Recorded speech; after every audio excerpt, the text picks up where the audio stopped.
The following story has been brought to you by StoriesToInspire.org. I told you guys a story a little while ago about Rabbi Farhi, Rabbi Yitzhak Farhi. I told you the story that he came, he sat there, he set up a whole mock Seder to teach everyone how to run a Pesach Seder. His wife cooked and everything, he got matzot, the whole thing. And one 12-year-old boy shows up, an hour and some change late. He already closed up shop. He packed up everything, put all the food in the fridge, closed the doors, everything, and this kid shows up. He reset up the whole table for this one kid. Reset up the whole table. He was hoping for, he said to the kid, he was like, I was hoping for your father, I was hoping for you. Reset up the whole thing to teach this kid how to do a mock Seder. How to do to run the mock Seder, how to do a Pesach Seder. He told me the real end of the story happened a few weeks before I saw him a few weeks ago. He said this boy called me up, or someone called him up, and said that this boy's father, they lived in Deal for many years, this boy's father had just passed away. And they want the rabbi to come to the Shiva. So Rabbi Farhi shows up to the Shiva. The kid sees him. He says, Rabbi, I need you to wait.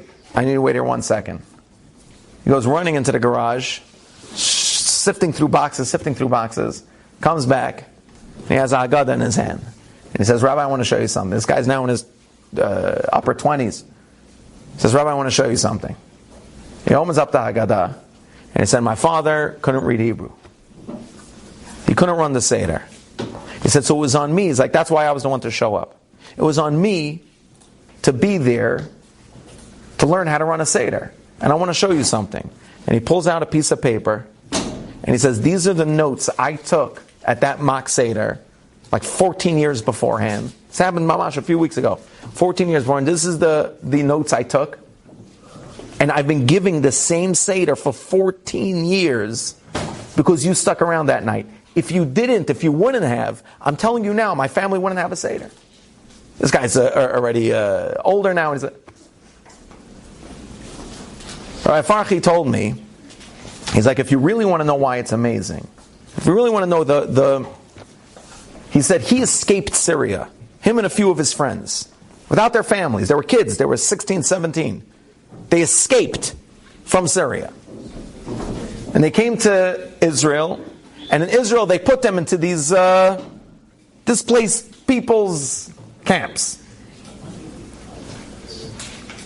And he was sent, he gave me the names, I didn't bring it with me tonight. He was sent to a non-religious one. Rabbi Farhi, growing up in Syria, as a religious kid in Syria, according to him, you could check with him if you know, he didn't understand the idea of a Jew that didn't keep Shabbat. He didn't get it. He shows up to this thing. They made some sort of, I guess, they did Neirot or whatever it was. His roommate comes into the room Friday night. The guy flicks on the lights. And he said to the guy, he's like, how did you do that? It's Shabbat. He's like, how do you turn on the light on Shabbat? And he was like that. he said this is exactly how the story goes. He leaned over and he flicked the light on and off. He's like, just like that. And he said, but it's Shabbat. And he's like, you're going to learn something over here. There are religious Jews and there are non-religious Jews. I'm a non-religious Jew.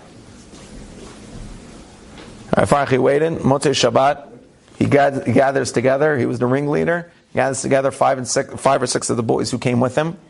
He marches up to the guy in charge, and he says to him, we're not supposed to be here. They put us in the wrong unit, in the wrong thing. We're not supposed to be here.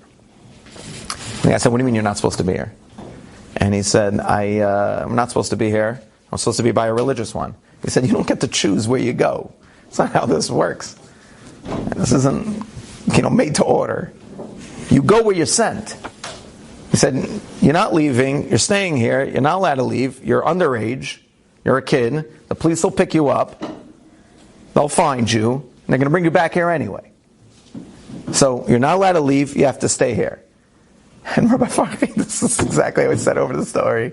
Rabbi Farhi looks at this guy and he goes, I'm not allowed to leave? And he said, no. He goes, what are you going to do? And he's like, we're going to catch you. He's like, I escaped Syria with 6 of my friends at 15. You think you're going to keep me here? Buddy, you don't know what you're asking for. And sure as rain, the next morning, Rabbi Farhi and these 4 boys, 5 boys, 6 boys, were gone. No one knew how, when, or where, but they disappeared in the middle of the night. So they went to the religious settlement things that they were sending these kids to. Rabbi Farhi was smarter than that. He didn't go there.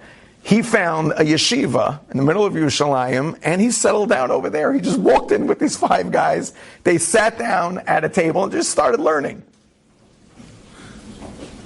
It took them weeks to track these guys down. They went to threaten Rabbi Farhi's grandmother, who was in like a home or something, to finally tell them where they were. And they came down to the yeshiva, and he was ready to start a riot, he said. I was talking to him about it. And he said, I knew right then that I was going to fight. I was going to fight for the Jewish people's connection to the Rabbanu Shalom for the rest of my life. I knew the easy days were over. Now, he had every single right. He had every single excuse in the book to walk away. Every excuse. He didn't have to do this. He could have said, God, if you want this to happen, send someone to save me. I don't understand. Have a guy save me, bring me out for a steak, sing a bunch of songs that it comes. Let's get me drunk and I'll be from.